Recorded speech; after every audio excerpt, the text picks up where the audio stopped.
इस वीडियो में दी गई जानकारी सामग्री गणना की प्रामाणिकता या विश्वसनीयता की गारंटी नहीं है। सूचना के विभिन्न माध्यमों, ज्योतिष, पंचांग, प्रवचनों, धार्मिक मान्यताओं, धार्मिक ग्रंथों आदि से संकलित करके यह सूचना आप तक प्रेषित की गई है। हमारा उद्देश्य सिर्फ सूचना पहुंचाना है। पाठक या उपयोगकर्ता इसे सूचना समझकर ही ले।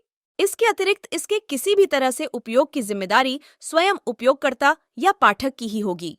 नमस्कार दोस्तों, स्वागत है आपका हमारे YouTube चैनल सांसारिक जानकारी पर। हम आपको यहाँ पंडित प्रदीप जी मिश्रा द्वारा बताए गए उपाय जो वे अपनी कथा में बताते हैं, उनकी जानकारी देते हैं, ताकि आपको एक ही जगह पर ही सारे उपाय मिल जाए। गुरु जी के बताए गए उपाय श्री शिव पुराण से जाने गए होते हैं, इसलिए निसंदेह भगवान शिव पे विश्वास रख कर करे। इस पुराण में शिव जी को वात्सल्य, दया और करुणा की मूर्ति के रूप में महिमामंडित किया गया है।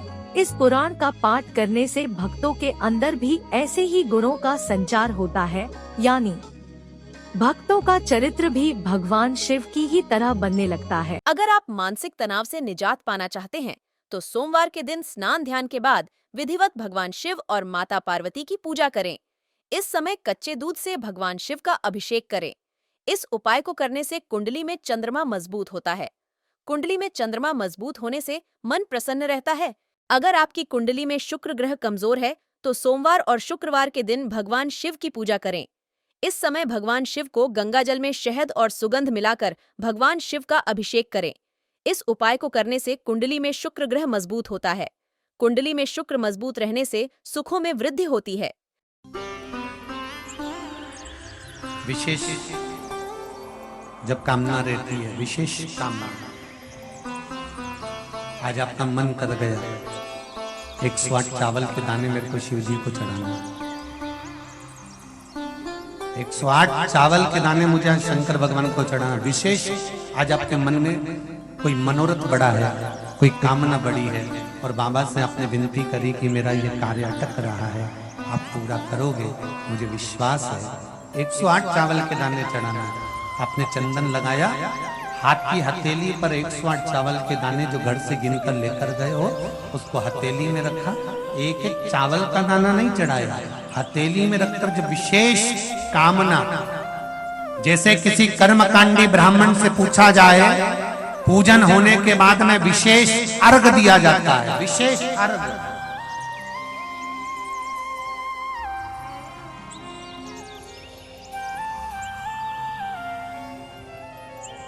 उसी तरह विशेष कामना के लिए लो दुख कटता ही नहीं है, दुख कट ही नहीं रहा।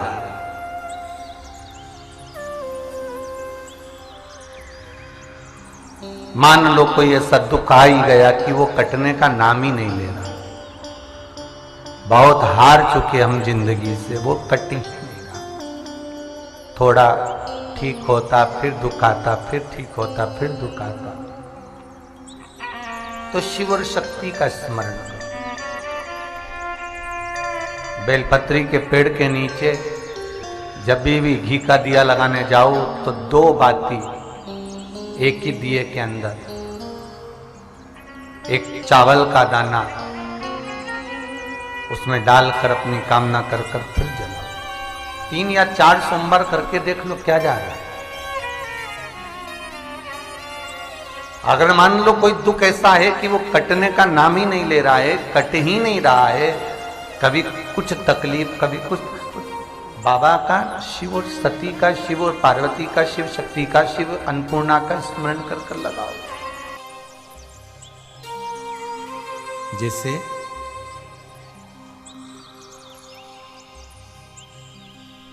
बेले के फल का गुर्दा, बेल का जो फल होता है, बेलपत्री का फल, उसका जैसे गुर्दा, उसके अंदर का जो भाग होता है बेल का, वो गुर्दा,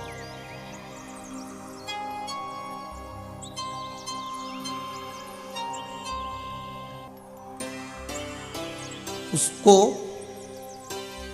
अग्नि में जलाकर उसकी भस्म तैयार कर छान कर जब आपके यहां विद्वान ब्राह्मण शिव जी का अभिषेक कराते हैं, पूजन कराते हैं, तो उसमें लिखते हैं पूजन के साहित्य में बेलपत्री, धतूरा, दुर्वा, ये उसमें नीचे लिखेंगे भस्म। लिखते कि नहीं लिखते? लिखते हैं ना, भस्म अभिषेक में चाहिए रहते। तब उस भस्म का थोड़ा सा भी भाग आप अगर शिव को समर्पित कर रहे हो तो ये जान लें कि शंकर मनवांछित फल प्रदान कर रहे हैं। शिव फल प्रदान कर रहे हैं।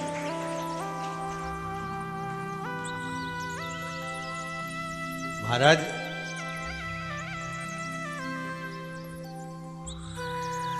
बेलपत्री के वृक्ष के नीचे बैठकर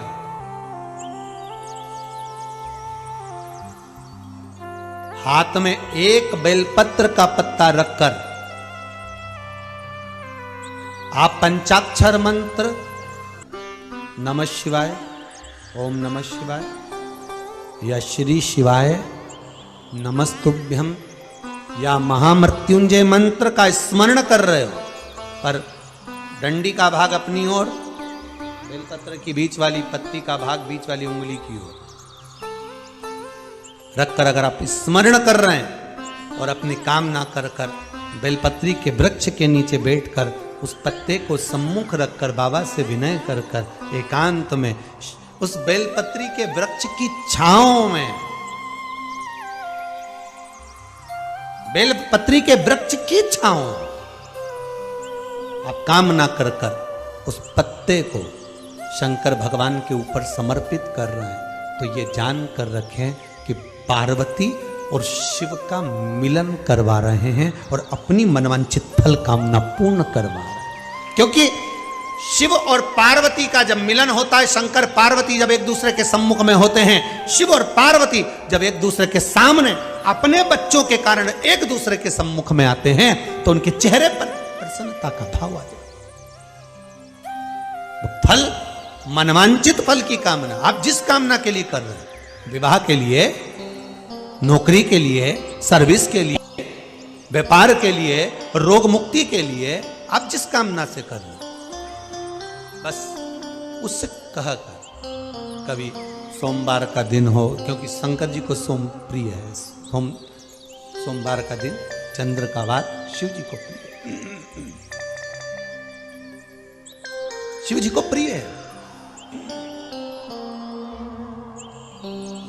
दुकान पर 24 घंटे बैठो तो व्यापार नहीं होता, घर में लक्ष्मी नहीं टिक रही हो, पैसा नहीं आ रहा हो, तो बड़ के पेड़ के नीचे, पीपल के पत्ते के ऊपर, बड़ के पेड़ के नीचे की मिट्टी को गीला कर कर पीपल के पान पर, पीपल के पत्ते पर एक शंकर जी के शिवलिंग का निर्माण करो।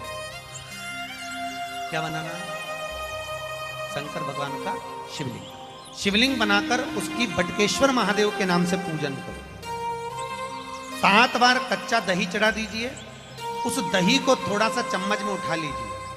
उस दही को लाकर जहां तुम्हारा व्यापार है, जहां तुम कमाने के लिए बैठते हो, दुकान पर बैठते हो, उस दुकान पर उस दही से स्वस्तिक बना दीजिए। और इस पीपल के पत्ते पर जो बटकेश्वर महादेव का तुमने निर्माण करा है, इसको ले जाकर विसर्जन कर दीजिए।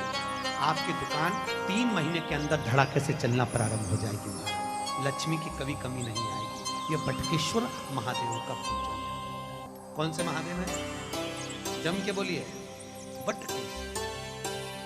स्कंद पुराण कहती है, जिस व्यक्ति पर कर्जा बहुत ज्यादा मात्रा में हो जाता है और कर्जा चूकता नहीं है, आप बहुत प्रयास कर लिए, करोड़ों रुपए का कर्जा हो गया, यहाँ से लिया वहाँ दिया, वहाँ से उठाया वहाँ दिया, वहाँ से उठाया वहाँ दिया, तो निवेदन है, कभी मौका लगे, कर्जा मुक्ति के लिए सारे वृक्षों में अगर कोई श्रेष्ठ वृक्ष माना गया है तो वो बट का वृक्ष माना गया महाराज। इसलिए प्रशासनिक कार्य के लिए, मानसिक टेंशन में, परेशानियों में बटकेश्वर महादेव का स्मरण किया जाए।